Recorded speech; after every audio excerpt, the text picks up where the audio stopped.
And we're on. Hey everyone, it's Michael and Ruben from Bullion Now, bullionnow.com.au, bringing you all sorts of good gossip here on a Wednesday afternoon from the bullion industry. How are you, Rubes? Not too bad. Did you like my very quick cross out of the Friday? Yeah, I saw that go through.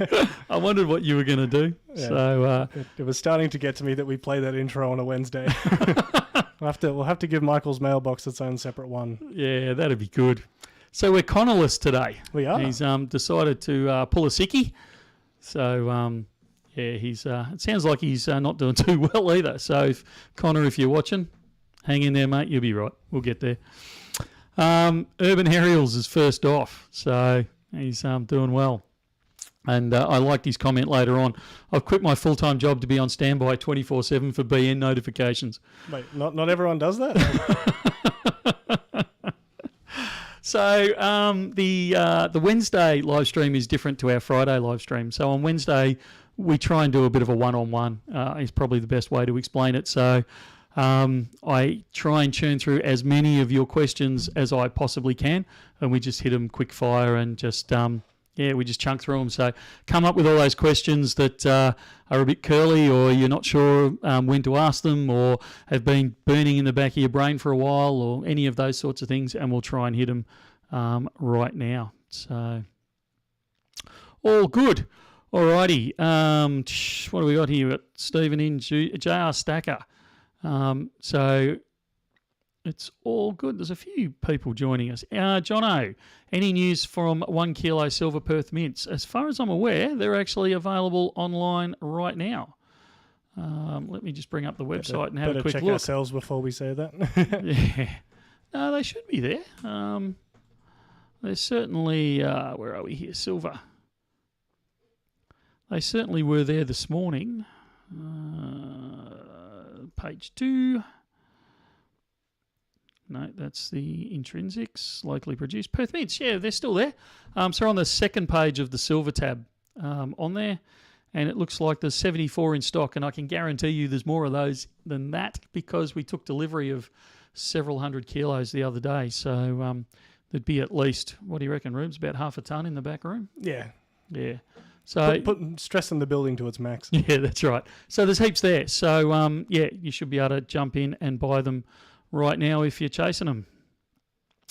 G'day from Ballarat. That's from James Pickavance. I lived in Ballarat for 12 months, so I was doing some flying out of there. And I used to complain that it was the coldest place on earth. And people say, no, it's not as cold as they tell you because they take the temperature out at the airport. And the problem was I lived on the airport, so it was flaming freezing, let me tell you. EE's on board, so good to catch up with you the other week, EE. Hope you got home safely. I'm assuming you did. Jono's clarifying he's talking about kilo silver coins out of the Perth Mint. Okay. That's a different story. It is a different story. We should have some kilo tigers still there because we took a delivery of those very recently. Help me, Rubes. Are they still on there? They were last time I checked, but they have been going fairly quick because it's kind of your only real option for kilo coins at the moment. Yep. No, there's still some on there. What have we got? Good. I know there's a number in the back room. Oh, it says 2 in stock. We have more than 2. There's about 40 or 50 still in the back room in storage. So we need to update those numbers when we get off the live stream, mate. We've still got plenty of those. As far as the kilo koala and kookaburra go, I've been assured that they're still making them and that they will be delivered sometime between now and October. So stand by on that one as further information comes to hand. There's a few more firing through here. One from Scott. Is there a general guide to how much gold versus silver to hold? Example, for every ounce of silver of gold, one should hold X amount of gold, one should hold X amount of silver. I'm going to upset a few people here and say, no, there isn't a specified amount. It's on a case-by-case basis. Now, a lot of people will say, look at the gold-silver ratio, which isn't a bad starting point. So that's, what's that at the moment, Rube's? About 83, 84, something like that. So for every ounce of silver you want to hold in that case, that example, 83, 84 ounces of, for every ounce of gold, you want to hold about 83, 84 ounces of silver. But to be honest, I tend to say to people it depends on your risk profile. So if you're looking for that super stable, super secure, just preservation of wealth, lean more towards gold than silver. Because if you look at the charts over the last 5 years, 10 years, 5,000 years, you can see that gold is fairly stable over time. So it'll go up and just creep back a bit, and then go up and just creep back a bit. 85.50 I've got it at right now. Yeah, okay, so about 85.5 to 1. If you're a bit more aggressive, so maybe you're a bit younger and you don't mind holding that, that volatility in your portfolio, lean more towards the silver, or even out towards the platinum a little bit. So use that gold-silver ratio as a starting point, but then kind of look at your risk profile and see where you're going to go from there. Yeah, there's a couple of comments about that next one that you're looking at, I think. The how do you go from international pilot to coin/bullion dealer? That was thrust a little bit into the light from the awards night video that we put up. Yeah. Don't know. I don't even really know how to answer that one. Stupidity, I suppose. It was fun and games. I honestly don't know how to answer that question. Yeah, it is a really tough one. So yeah, it wasn't intentional. We'll put it that way. Any news on the 2022 double Pixiu? Again, I pitched that to Perth Mint this week and got told they're expecting it in the not too distant future. They have just sent us news, and I mean just like half an hour before live stream, about their next release and the fact that we've got exclusive on it. So stand by for that. That will be released in the start of July. So what's that, about 2 to 3 weeks away? You'll see that. That's a gold and silver one, part of a previous series. And while I wasn't overly excited about last year's design, I actually really like this year's design. So stand by on that one.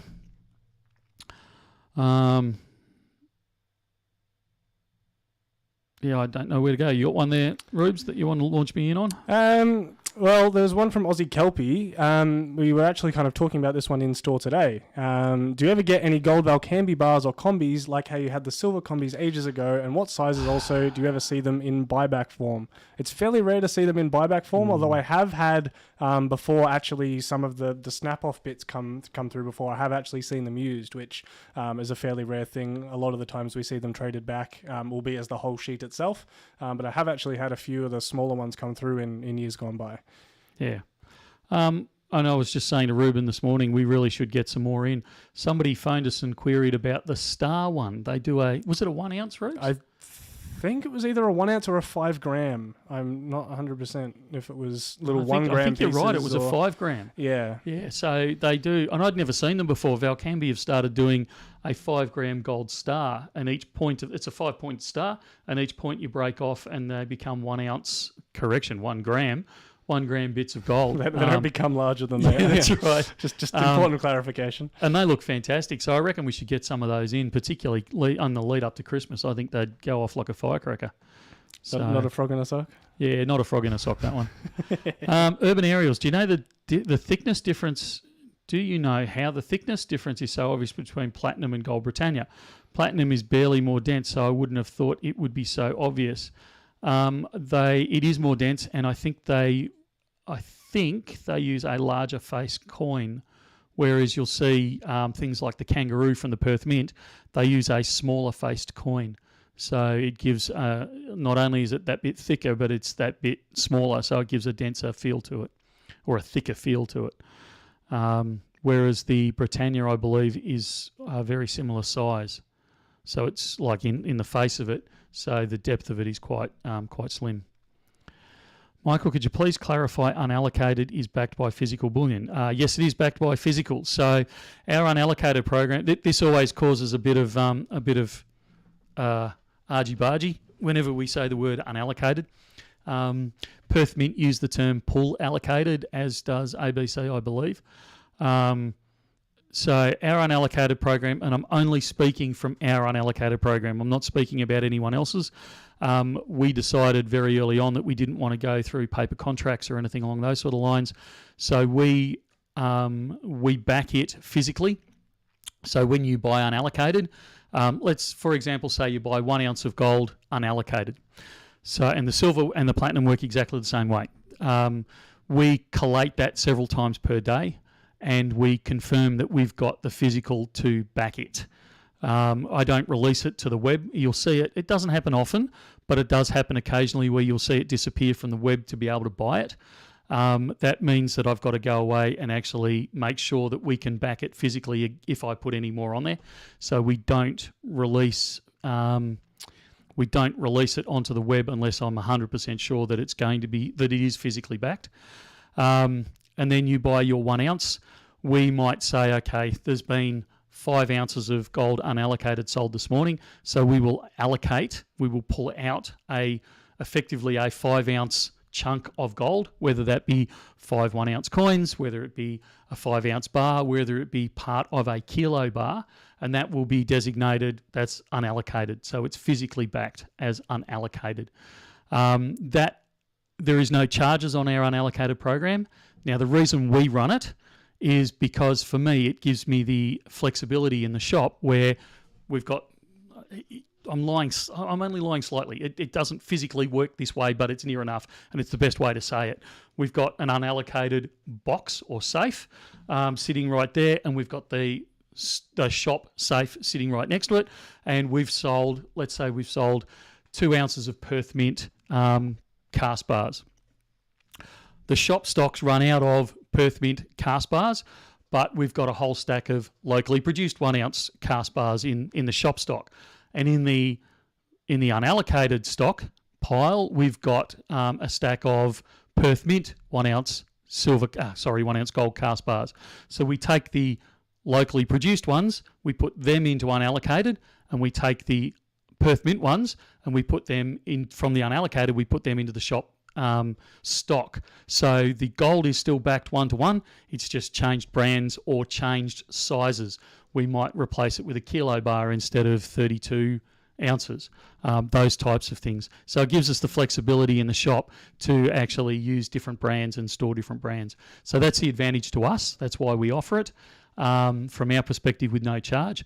The only time you get charged is actually when you convert it. So we actually never make a profit out of our unallocated until you physically convert it to either a physical bar.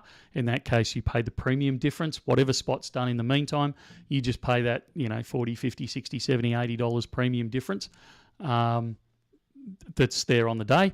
And if you convert it into cash, then we take the current spot price on the day and we minus $30 per ounce for gold or $30 per kilo for silver.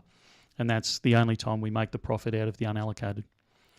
Hopefully that answers your question, EE, and I haven't gone too far into it, but it's absolutely 110%, 100% I should say, not 110%. It's 100% physically backed.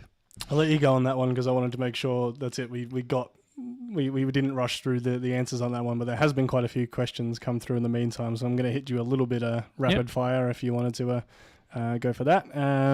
Are we getting any half ounce in platinum?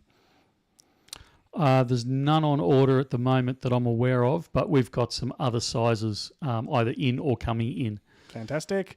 Aussie Kelpie is definitely up for one of those stars, those Valcambi stars. Yeah, they look great.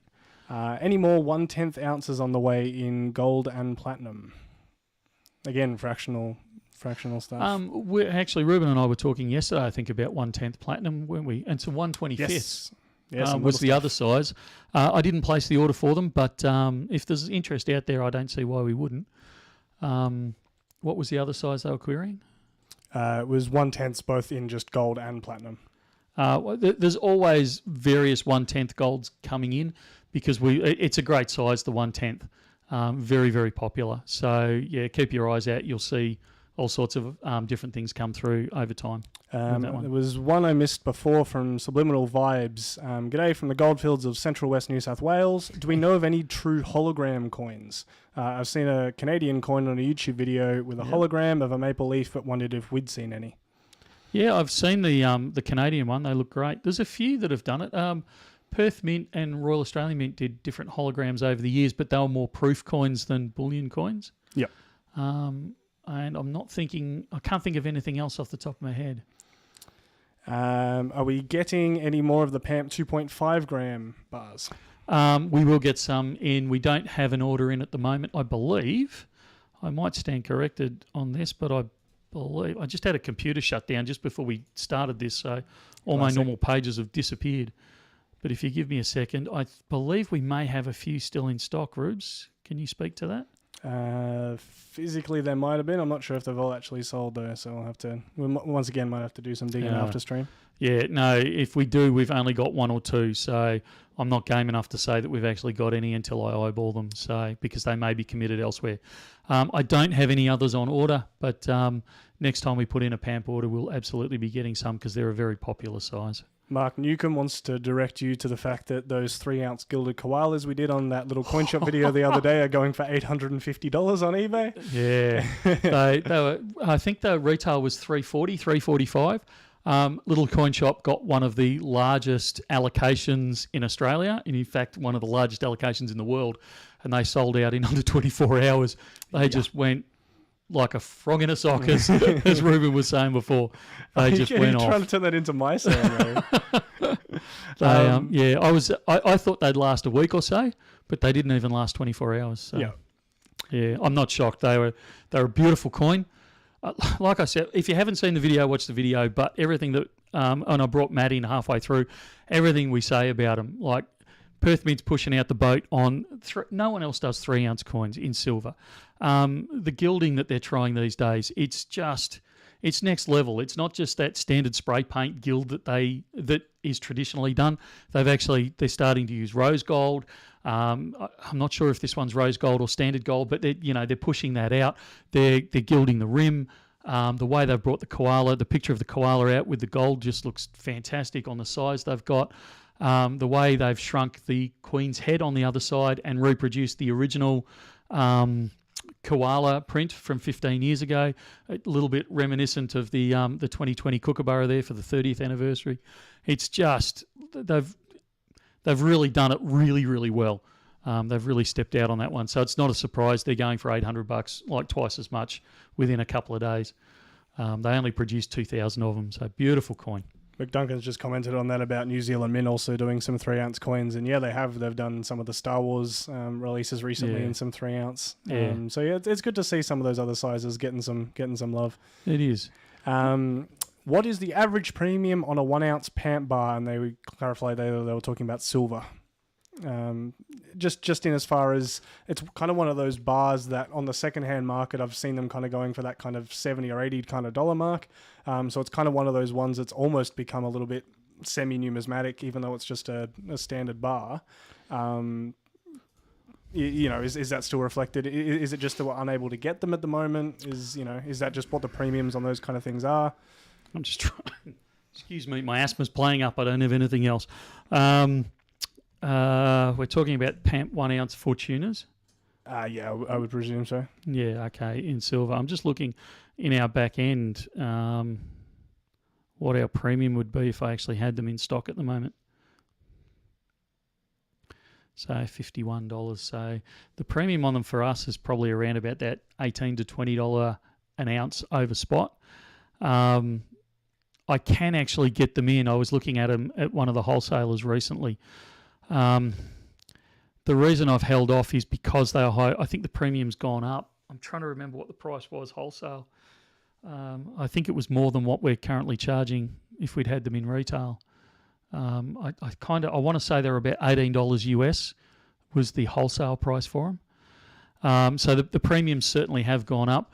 And I'm always a bit worried about bringing them in, being accused of price gouging on these sorts of things when the premiums really start getting up there. That's the actual reason why we don't have any currently in, because I debated with myself whether to bring in a couple of thousand the other day. Premiums are high on those PAMP Silver Fortunas. That's about all I can comment on them, really. Yeah. What else have we got here? Are there any more Gold Lion of England on the way? I don't know. Hang on a sec. Let's have a look. My rapid-fire questions aren't really...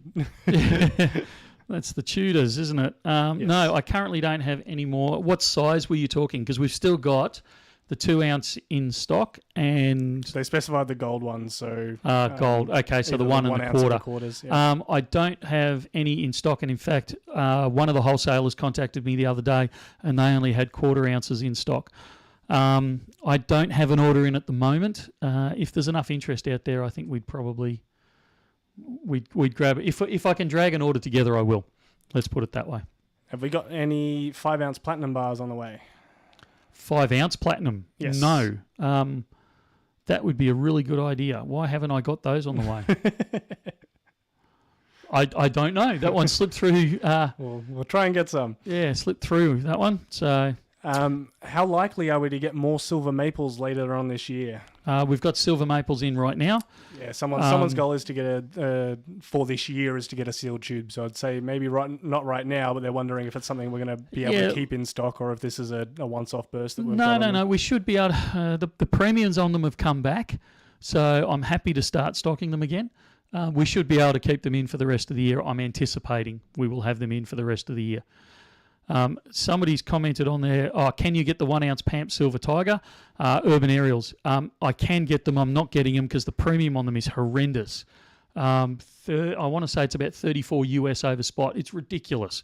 So we've backed off and we're not getting them in. It just insane premium on them. Have you seen the 150 gram silver Darth Vader miniature from New Zealand Mint? I've only seen a picture. No. I haven't seen them in real life. Do you think there'll be 1 ounce minted silver bars from Perth Mint this year? 1 ounce. They tell me there will be. There has been the dragon, if we're talking about that. Yep. If we're talking about the kangaroo, I haven't seen them yet, but they're assuring me that they're still making them for this year. But they usually follow very closely on the heels of the dragon, and they haven't. So I'm a little worried about that one. Urban's asking if they just electroplate the gilding on those koalas. Honestly, I can't tell you the exact process. That I would assume that's the way they do it, but I haven't actually asked them that question. We often don't, like, when we're selling the coins, you pretty much don't factor in that gold content into the equation at all. It's absolutely not. From a prettiness point of view, it looks great on there, but from a I'm investing in gold. Yeah. The gold on there is micron thick. Yeah. It's paint. It's effectively a paint. Yeah. They don't sit there with a brush or anything, but it's effectively paint thickness. And if you tried to reclaim it, by the time you went through the process of claiming it, like reclaiming it back, it would have disappeared anyway. There is so little on there. So don't buy it for its gold content.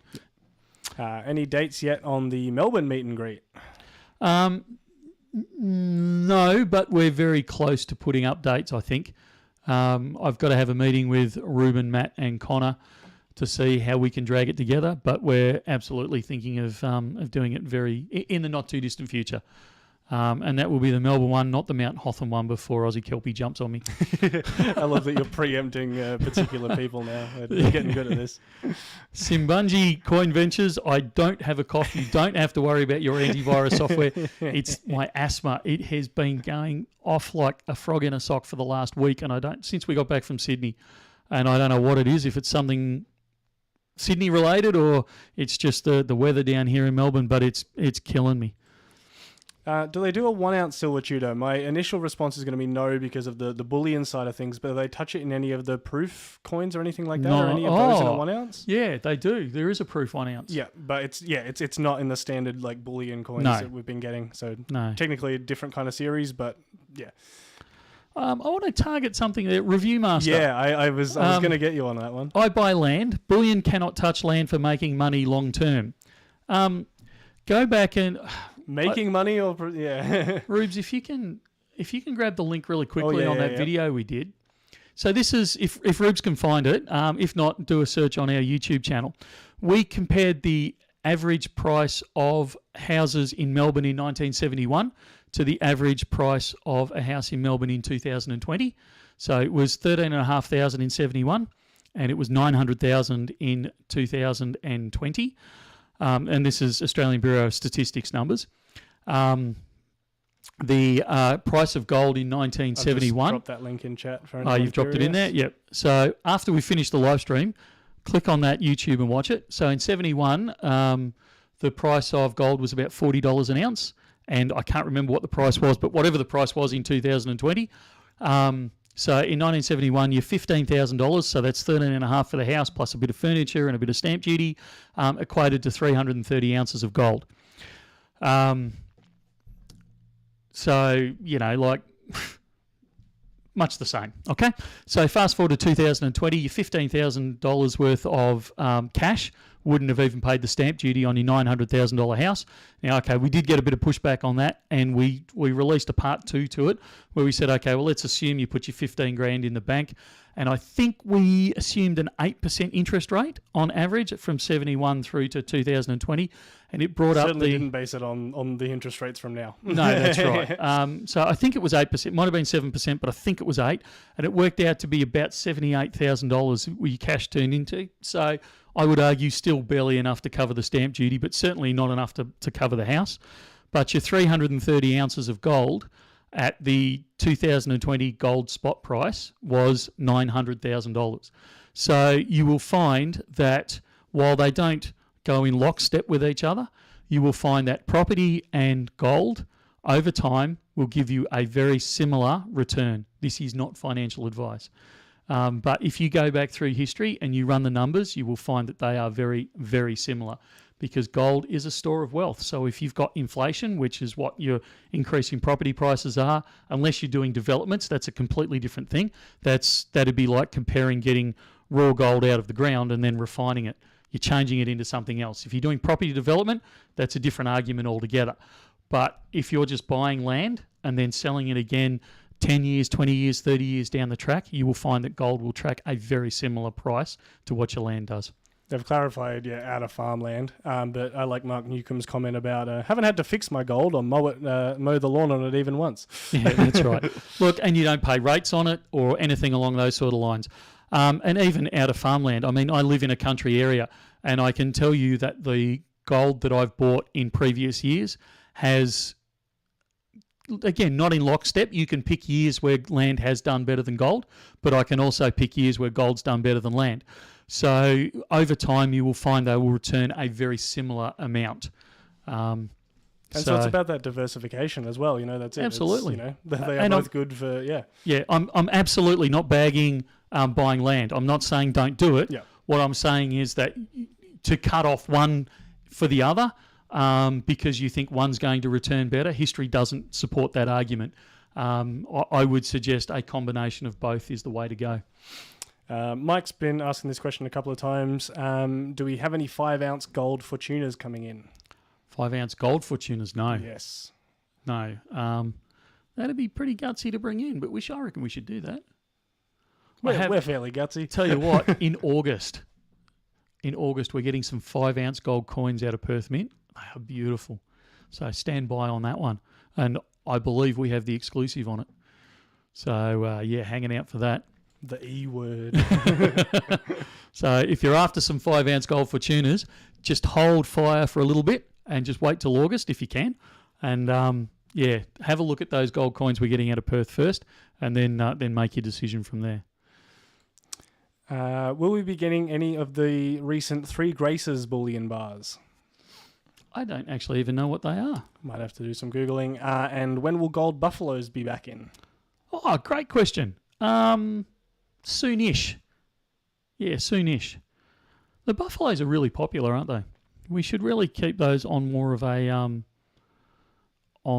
a consistent basis, I think. Yeah, they're good because they are a lot of people like the things out of the US, and you don't have to deal with that whole GST element with them because they are pure. Yeah. Are the Three Graces Royal Mint? I think I have seen that design, but I am going to quickly double check myself as well.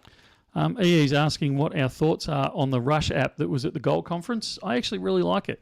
It's a way to, again, a little bit shooting myself in the foot because they are. I wasn't sure if you were going to touch that one. Yeah, they're not really competitors, but they kind of are a little bit. So for those that don't know, Rush offer it's called Rush Gold, and they offer a way of buying gold electronically. It's physically backed, and you can get a MasterCard, and then you can actually spend your gold in your transactions. So it's a way of debanking yourself on an everyday basis, if you like.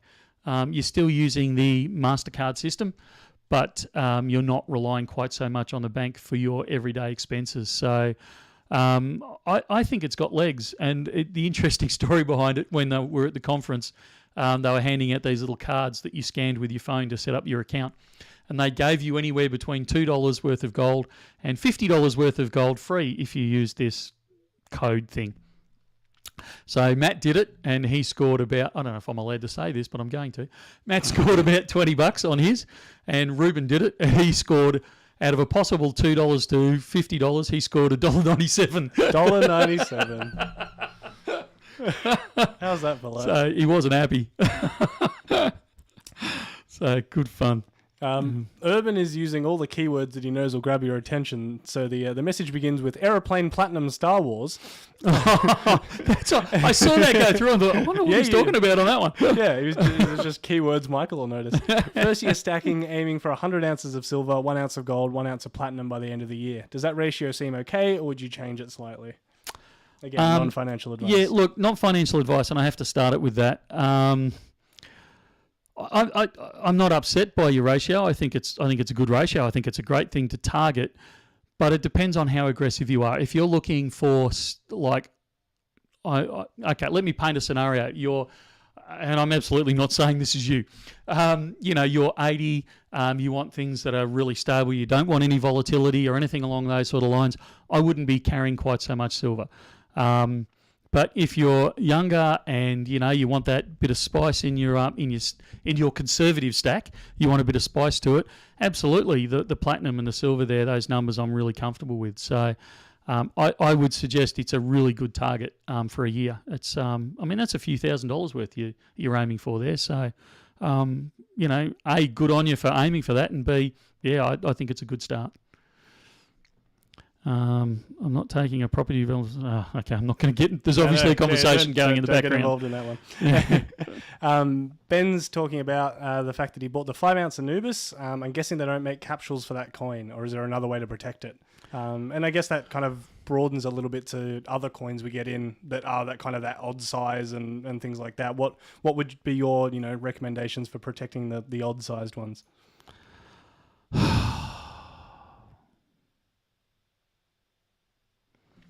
I don't know.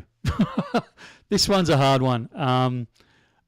Certainly, I would keep it in a like a Ziploc bag, just to provide it with a bit of protection against rubbing and those sorts of things.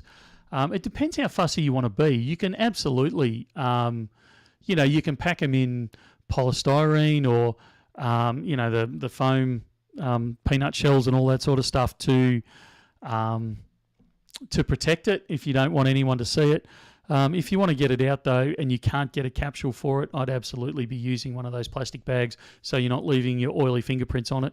But again, the Anubis coin is antique, so you talk to Matt and he'd say there's no problem handling it. I disagree somewhat, but I can see his point. The best way to protect them, honestly, is to wear gloves, cotton gloves when you're handling them, and other than that, just put them away in a protective box, safe, bubble wrap, container, any of those sorts of things, and leave them on your shelf or in your safe. Calypso Moon's back. Do you think silver will rebound to $35 plus? Yes.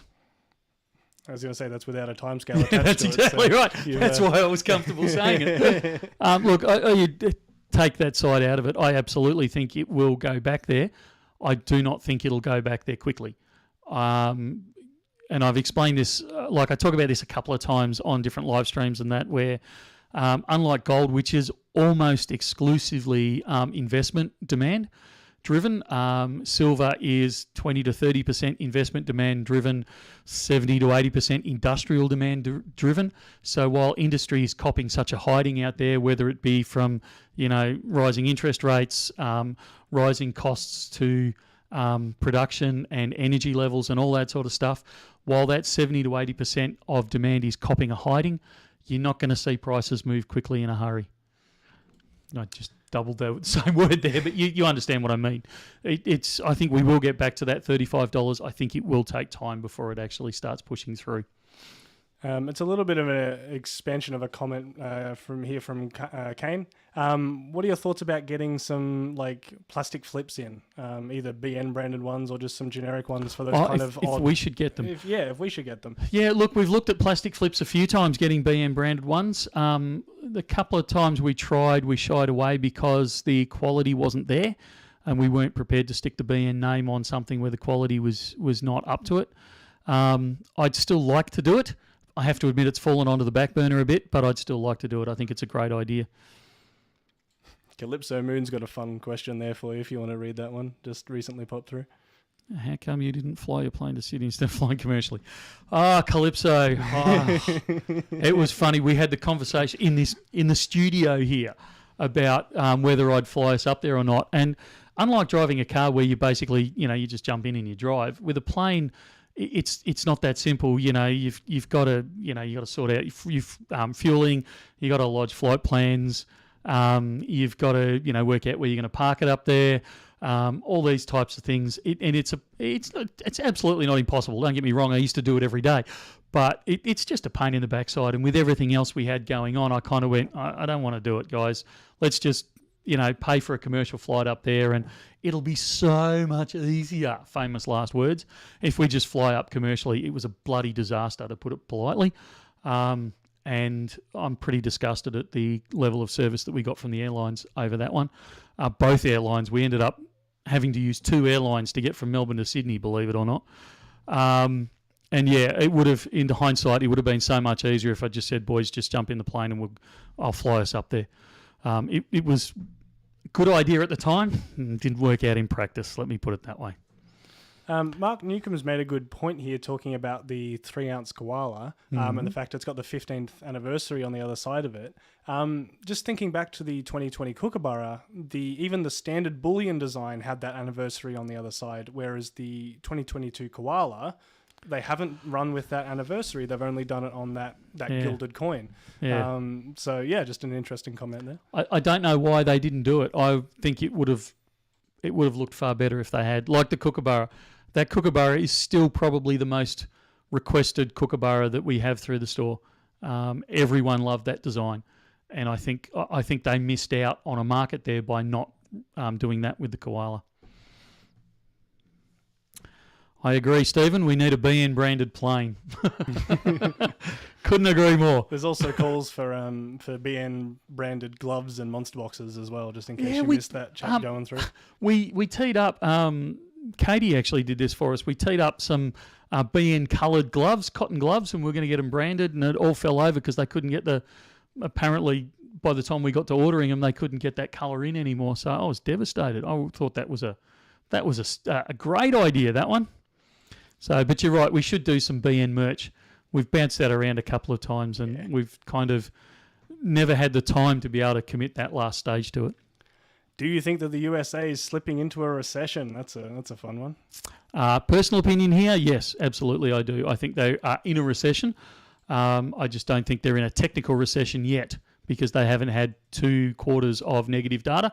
But I believe, I may stand corrected on this, but I think they've had their first quarter of negative data, and I think they're about to get their second quarter of negative data. Do people bring in sovereigns for buyback? They sure do. We tend to get the ones that are just generic. We tend not to get the very good condition ones or the ones with very rare years, but we do get them through from time to time. Tend to go very quickly. Glen Byron Bay, how are premiums calculated? That's such an incredibly good question. There's a lot of things that go into play in premiums. Sometimes they're logical, sometimes they're not. So your basic premium calculation is what does it cost the refinery to refine the metal and then turn it into whatever product, whether that be a coin or a bar, and then they've got to cover all their costs and they want to make a margin on it, a profit on it. So that's the wholesale premium. And then the retail premium, we do a very similar thing. It's cost me X to get in. I've got to pay Ruben a wage. We've got to buy new fancy microphones for the live stream. These are the costs for the business, and I need to make a profit at the end of the day. So we add our premium to it. That's how it basically works. The premiums are generally very stable. You shouldn't see premiums bounce around too much. Although, having said that, we're currently moving through a phase where premiums are jumping up because of inflation. So we're seeing increasing costs in wages, increasing cost in energy costs, and producing a bar or a coin and refining metal is very energy intensive. And I was mentioning the other day how we're getting reports now that some refineries are closing for days at a time because of the increase in prices of gas and things like that in the shorter term. So we are seeing that step up. We saw it in Perth Mint last week, I believe. They increased the price of most of their minted bars. So we are seeing that increase in premium. It's an unusual time. But generally, that's how premiums are set. But there's always variations. Like we increased premiums on something fairly recently because we got slugged extra costs coming through customs. So it can be something as random as that.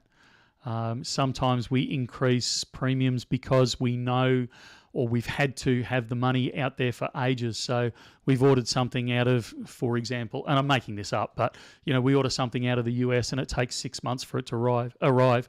We've got to factor in the cost of having that money because we pay up front. We don't pay on delivery. We've got to factor in the cost of having that money sitting overseas for 6 months and not having access to it. So that's what's kind of setting your premiums as we go along. There's a couple that have rolled through there. There's a fun one from David Smith, Michael. Question, what is the number one rule in business? Answer, never make it difficult for your walking customers to pay you. Solution, time to get an FPOS terminal. Oh, that wasn't a loaded question, was it? Not at all. I'm just reading what the customers put here, Michael. Ruben has been at me to get an FPOS machine for, what do you reckon, Rubes, 2 years? How long have I been working here? Yeah. Look, we've had FPOS machines in the past. They've caused us a lot of grief. The charges on them can be quite steep, and the grief that the banks give us over it because we're a bullion dealer is huge. So I've shied away from it, although I have to admit, and I haven't told Ruben this yet, but I have been exploring us getting an FPOS terminal back in time for November later on this year, and Ruben will know why. That will be good. So, excuse me, there goes the asthma again. So I'm hoping in certainly not in a few weeks, but within a few months that we might be able to see an FPOS terminal in again. You got a question for me, mate? There's one from drowning Simon Bickerton there. Do you think gold could be added to the SDRs? Could gold be a global reserve currency transferred on the DLT? Yes. There you go. And I think we're moving. I think we're seeing possible signs of that occurring with Basel, the update to the Basel rules where they brought gold back up to a tier 1 asset. So now that it can be held by your central banks and 100% of its value being counted, I think it starts the conversation for that to actually occur. Simon Bickerton's follow-up. If gold is such a good investment, why is it being outpaced by lettuce? Good question. Good question. We're in the wrong game. Philip McCallum, have a look at a Square FPOS system. Unfortunately, Square won't allow us in the system because we deal in bullion. They just won't tolerate it. Because we did try Square, and we tried one of the others as well that was a non-bank. And as soon as they found out we're a bullion dealer, they said, absolutely not. We're not dealing with you. And in fact, I think it was Square actually cancelled our account. They allowed us to operate. And I was open about it at the start. This is who we are. They allowed us to operate for about 6 weeks. And then without warning, they pulled our account and shut us down because someone in the system found out that we were a bullion dealer. And like I said, it's great if you're a milk bar or something like that. They have no issue with it. But as soon as you mention the word bullion, even a lot of the banks start pulling back. They don't like it. There's a few more questions to kind of ask in that pre-setting up stage than there would be just for a normal business to go through and say, hey, we really need this as a payment service. Let's just get it. There's a few more questions and things we've got to kind of ask and figure out beforehand. Yeah, and it is literally because we're a bullion dealer. They do not like bullion dealers. David's wanting you to kind of explain, why don't they like bullion dealers? I don't think they like the competition, just quietly. Yeah. I think it's because there's a lot of reasons why they don't like us. Some of them are legitimate. We deal in high numbers.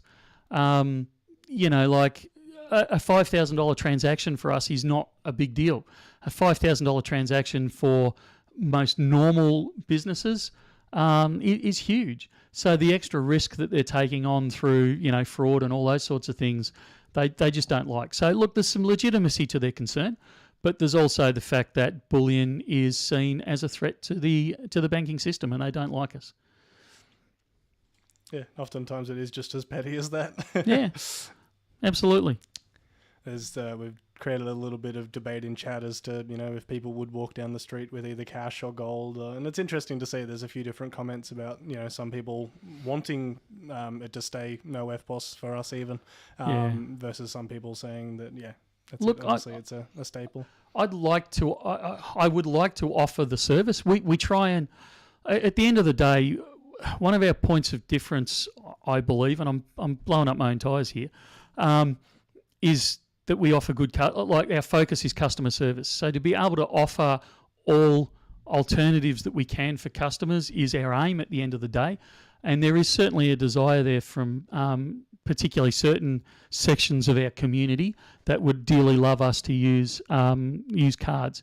We've resisted it because of the reasons that I've already mentioned. But absolutely, if I could offer it easily and I could offer it consistently and I had the full backing of any of the banks, but one of the banks where they would say, absolutely, we're not going to pull the rug out from under you, I would probably have it in tomorrow. And that way you've got the choice. If you don't want to use FPOS, absolutely. If you do want to, then we've got the service there. And we can, one of the advantages of not having that card system is that we can offer slightly lower prices, again, because we don't have the expense of running the FPOS machine.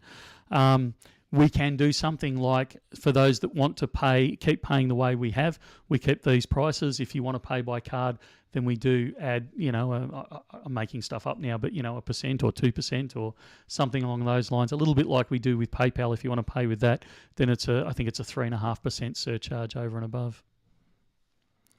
There's a lot of things going past, and I'm not being able to keep up with them, mate, because I'm trying to answer the current question. I'm keeping a little bit of an eye on things.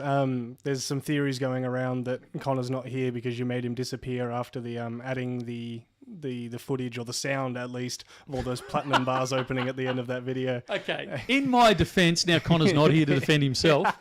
He cut and pasted that sound in there. I actually gave up on those boxes and said, Ruben can work this out in the shop. I'm not doing this. Thanks for that. Because I was just going to break the box. So what you're saying is you were framed. Is this the official response? Yeah, probably, yes. You've been framed? Yeah, I was framed on that one.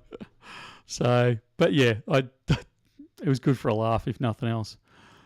Why does our website go down so much when we list new things? Okay, that's an excellent question.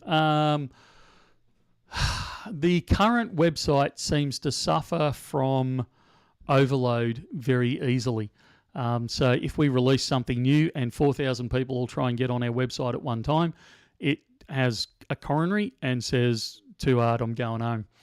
Our new website, and I must have been hanging this out here for 6 months. Our new website, I'm led to believe, won't do that any longer. But it seems to be a problem with our old website. Or our current website. I can already see coming through is when is that new website? I'm hoping before the end of July, and I'm hoping desperately that Mirren's not watching this, but I'm hoping it's before the end of July. It's the way it always happens. The last 10% of organising anything, takes as much time as the first 90% of getting it done. So we're in that final phases of the last 10%. So hopefully it's not too far down the track. There's a few ideas for us coming through of either becoming our own bank or opening up a sister company that sells biscuits for $5,000 that come with a free gift of bullion.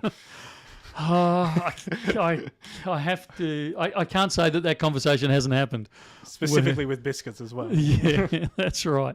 We have tried. We've come around several different attacks, but at the end of the day, the problem. It's great, and we can come up with a scenario. It may not be that exact scenario, but like that. But I know that if we ever got caught, the reverberations that would occur wouldn't be worth it. So I'm far better off just being straight out with them and saying, look, this is what I want to do. Will you support it or won't you? And if they won't support it, going, well, okay, thanks for your honesty.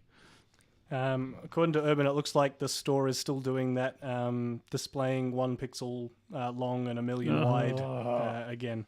So seriously, I thought we'd cleared that one up. So yeah, for those curious, every now and then, for an undiscernible reason, the store will display as only 1 pixel long, and so you won't be able to see anything. It'll look empty, and yeah, it will look like there's absolutely nothing on the site.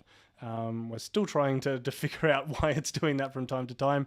Everything is still there. If you go down to either the categories or back to home and navigate to the store through there, you will still be able to see everything. It's not all gone. Yeah, it seems to be just if you click on the store button that it does that.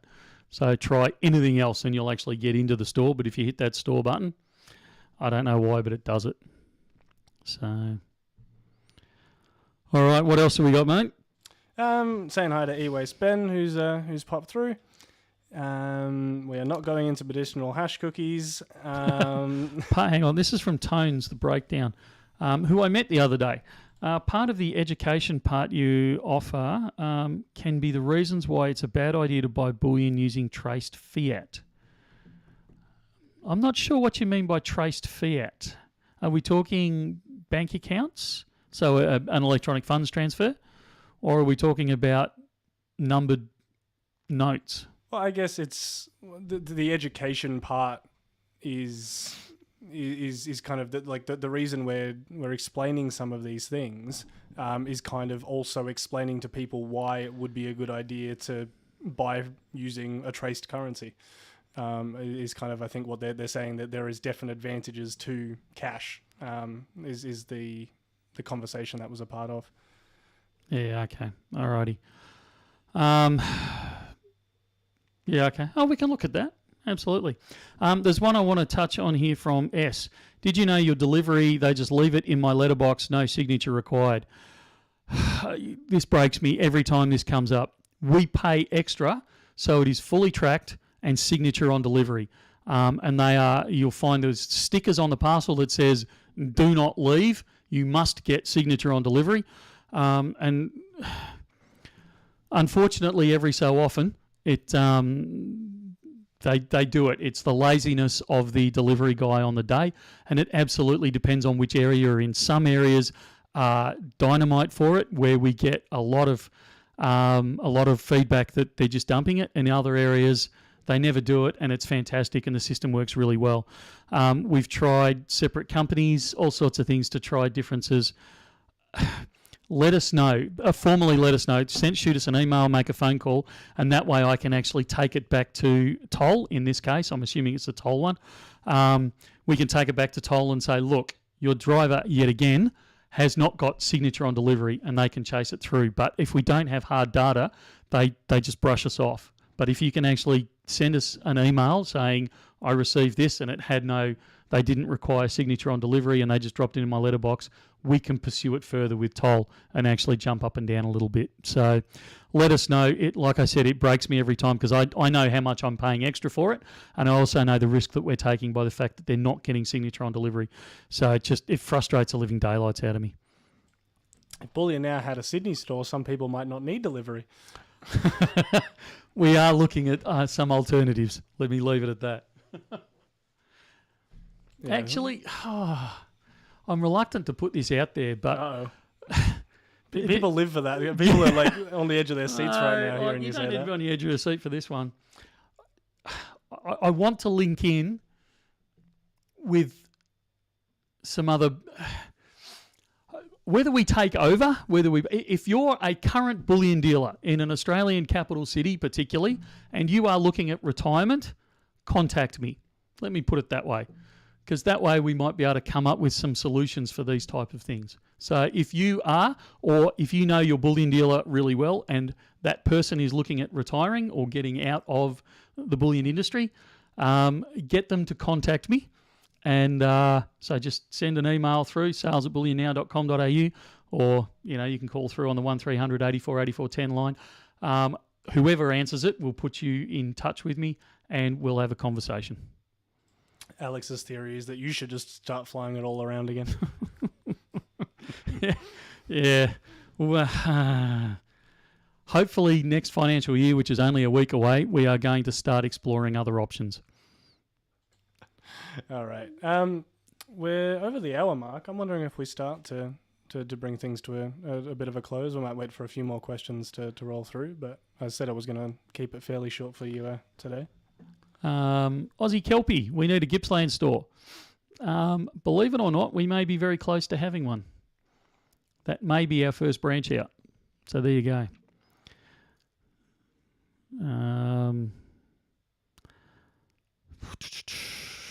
I have an empty bullion shop in Brisbane, so empty it's never had bullion before.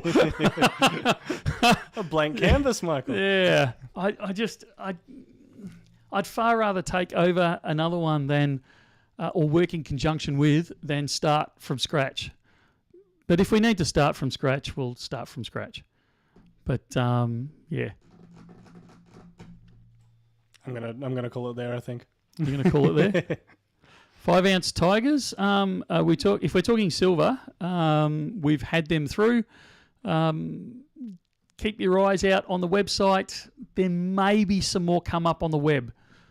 Don't call in. Ruben's going to smack me for this after the live stream. But as I've said a few times, we're cleaning out a lot of the safes in time for the end of the financial year. So people will have noticed that odd things appear on our website almost daily at the moment. So stand by. You may see something like that come up. I'm not saying we've got them. I just know that I'm going through a lot of stuff at the moment and listing it. I was going to say, someone commented way before saying they saw one of something roll through on the website and wondering if there was any more of them coming. No, there's all odds. And I think I listed a 1/10. What's those Liberty ones? The Justice. Yeah, I think I listed one of those the other day. It was only one that we had, and there was no way I was going to make a song and dance of it. But all sorts of weird and wonderful things have come out of the woodwork, and we're dumping them onto the web. Please don't call in for them because we don't know what there's going to be. Sometimes we're finding things, and then we're finding that they're already committed somewhere else. Or they're scratched. There's a reason we've pulled them back is because they've got a great big scratch across the front of them and that sort of stuff. So I actually have to individually go through each thing and find out why it's still in stock. Is it just an oversight or is it the fact that it was damaged and we put it to the side? So, yeah, just don't phone in and say, oh, Michael said, because he didn't, and it will only appear on the website. We're not doing it any other way. There's a few people mentioning locations that I get the feeling is just wherever they live, just to make things easier for them. Look, I think it's an incredible honour that people want us to move near them. It's like if people say they want you to move near their house, new neighbours sort of thing. It says something about the service that we offer. So I absolutely appreciate the fact that people are saying that. Kane. Return it. So Kane's saying my Robin Hood coin I got from BN has a huge scratch on it. Return it. Absolutely, we will replace it. But that's the type of thing that I'm saying is, someone's, for some reason, we've either pulled it or it's slipped through the system and actually managed to get out there. Like we try and inspect all of them, but sometimes they slip through. So I apologise, Kane, but that sort of thing. So Kane will return it to us. We'll replace it. But now I've got an extra one in stock. And if I haven't dealt with it properly when it's come in and it's inadvertently been put to the side because I've been busy, which never happens, then, we don't want to then sell it to someone else and then go, oh, man, because we had an incident, and I shouldn't talk out of school, but we had an incident recently where we got I sold some platinum completers on the web, and it was only when upon later inspection after we'd sold them that we realised that we'd actually pulled them aside because they had a scratch on the flaming things. So now I'm flat out phoning the person saying, look, I'm really sorry, but we've just sold you this thing and it's damaged. It's that type of thing and it catches me out. Someone's Bitcoin rounds arrived a little bit beat up and they're wondering about those as well. Those are a little bit, we saw quite a kind of wide variety in the condition of those, not because they're not, they're great rounds, but they are rounds, not coins. And so sometimes you'll see a little less, how would you put it? The presentation's not as good as it should be. Yeah. Look, and if you're in doubt with the presentation, don't be shy of contacting us and saying, hey, look, this is a bit... okay, there's two sides to this argument. You're not buying proof coins, okay? They're not inspected at the mint and specially handled and putting capsules in boxes, in shippers, in, all this sort of stuff. That's why you pay $120, $130 for a 1 ounce coin when they're proofs, because the quality is so much higher. You are buying a bullion coin at the end of the day. So there is a part of it where you have to say, this is bullion quality coin. It's not going to be to proof standard. There is a point though where you say, actually, that's not even bullion standard. Kane's example where it's got a scratch on it. you shouldn't have a scratch on it. Like, you're buying a coin, you're paying that bit extra. You're not buying a kilo bar or anything along those sort of lines. So, it's kind of which side does this fall on. But if you get something, don't be frightened of taking a photo of it and shooting it across to us and just saying, hey, these aren't in the condition that I thought they were going to be. And if we can do something about it, we will. Sometimes there's nothing we can do about it. And when there isn't, we try and present our pictures on both the internet and on YouTube and those types of things. We try and make sure that they are realistic. We don't Photoshop them or anything along those sort of lines. So they should be in the condition that you're seeing on the photos, with the exception of the Perth Mint silver kilo bar. Because that's the stock photo from Perth Mint. Yep. And I have no idea where they got that photo from, but I've never seen one in that condition in my life. Yep, sore topic there. Yes. Does proof mean proof of concept for the coin design? No, proof means that it's been specially handled. Quite often they multi-press, like multi-stamp the same coin. They can be acid treated. They're specially handled. They're encapsulated. So it's the next level of coin. Initially, if we go back into the old days, absolutely, it was a proof of design. It was a proof of this is the design we can do and this is the quality of work we can do. But nowadays, it's more referred to a higher quality finish. I'm also being told that if you don't stop talking, you'll be late home for your roast as well. Just to pass that message on to you. How did that come through? Oh, okay. All right. So obviously my family is listening to this in some form. So it's roast tonight. So we're going to wrap this up because I love a roast. Thank you all for tuning in and watching us rabbit on for an hour and a bit. Yeah, absolutely. Look, we say this frequently, but it is an incredible honour that 135 people have tuned in to listen to us talk, and it's great. We love nothing more than being able to have these conversations with people and answer these questions. And in the store, quite often you don't get the time and the space because there's a queue out the door, and everyone's I've got to get in and I've got to get out because my car parking's running out and all that sort of stuff. So it's an incredible honour, and something that we love doing is being able to spend this hour with people and just answer those questions that they just don't get a chance to ask in the store or on the phone. So thanks for tuning in. Thanks for spending the time with us. Thanks for taking the effort to write these questions. And that's it until Friday. On Friday at 2:30,